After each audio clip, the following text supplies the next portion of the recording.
Bonjour, bienvenue à toi aujourd'hui.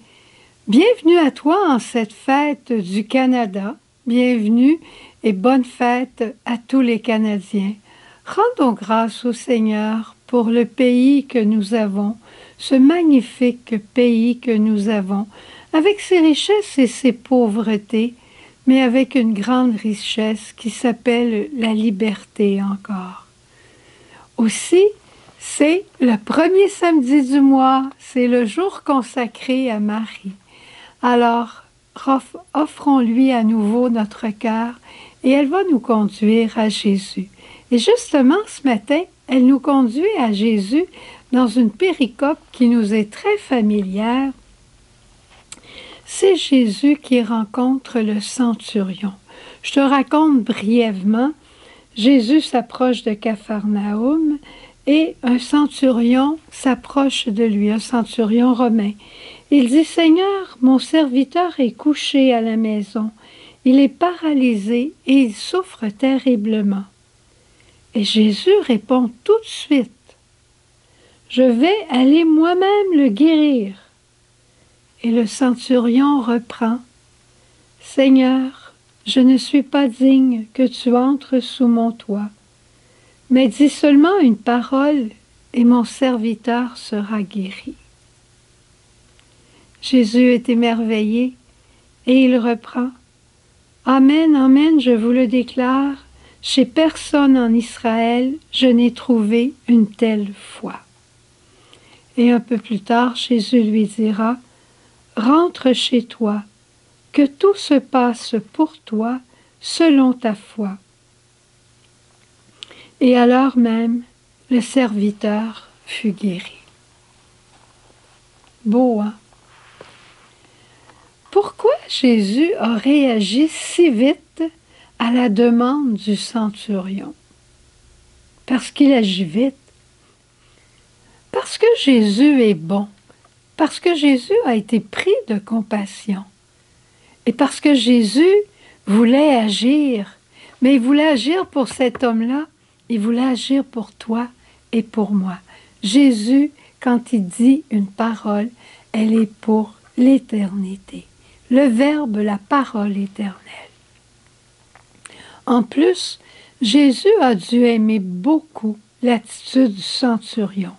Le centurion vient à lui avec confiance, avec foi, avec espérance.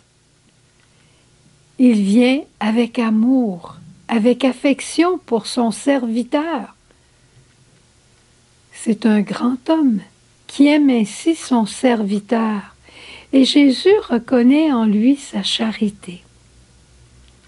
Il voit aussi l'humilité de cet homme.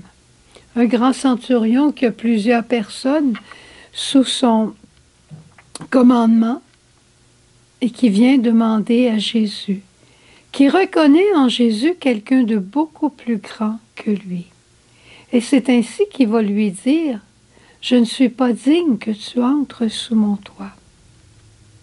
Mais dis seulement une parole, j'ai foi en toi. Tu es tout-puissant. Dis seulement une parole et mon serviteur sera guéri. » Quelle parole d'humilité qu'on redit chaque fois qu'on va communier. « Seigneur, je ne suis pas digne que tu viennes dans moi. Mais ta parole va me guérir. » Et c'est pour ça, Jésus, que tu es venu. Et Jésus le guérit. Le don de Dieu entre dans cette maison. Il guérit l'homme qui est pauvre et dépendant.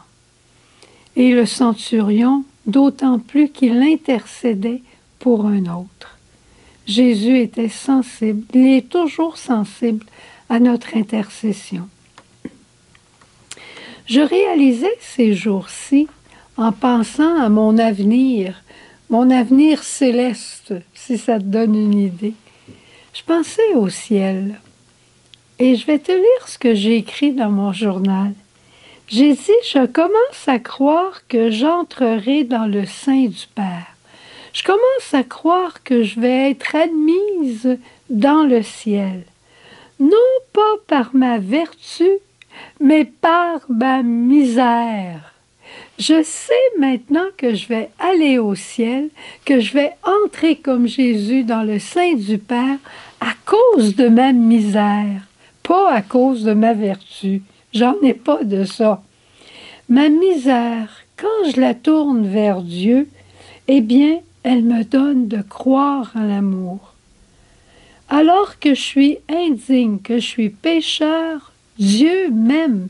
Il se penche sur moi, il se penche sur toi. Oh, tourne ta misère vers le Seigneur. Que cet amour m'envahisse jusqu'à un lâcher-prise de tout. Ne vivre que de cet amour. Cet amour qui me dit Dieu m'aime en ma misère. Dieu m'aime de toute éternité. Il n'a jamais changé d'idée sur moi. Et ma misère me permet de me tourner vers lui, de créer une alliance de miséricorde avec lui et d'être sûr de lui jusqu'à la fin de mes jours. C'est ma découverte des derniers jours, quand j'ai pensé au ciel. Alors, arrêtons de nous inquiéter. Arrête de t'inquiéter au sujet de ta vie. Fais un bon sacrement du pardon, un bon examen de conscience, une belle confession générale. C'est une confession générale, là. Il faut faire ça une fois ou l'autre dans sa vie, à des moments importants. Puis quand on avance en âge, une confession générale, ça nous libère et ça nous ouvre les portes, pas parce que les portes sont fermées, mais ça nous ouvre à la vision du ciel. Fini le repliement, fini d'être négatif et de douter de Dieu. Regardons vers celui qui peut tout pour nous. Regardons celui que nos péchés ont transpercé. Regardons celui que notre misère réveille la compassion. Qui regarde vers lui resplendira. Eh bien, je suis sûre que je vais resplendir de la sainteté même de Dieu à cause de ma misère. Dis seulement une parole, Jésus, et j'entrerai dans la gloire de mon Père. Amen. Et je te souhaite cette même grâce en ce premier samedi du mois. Jésus.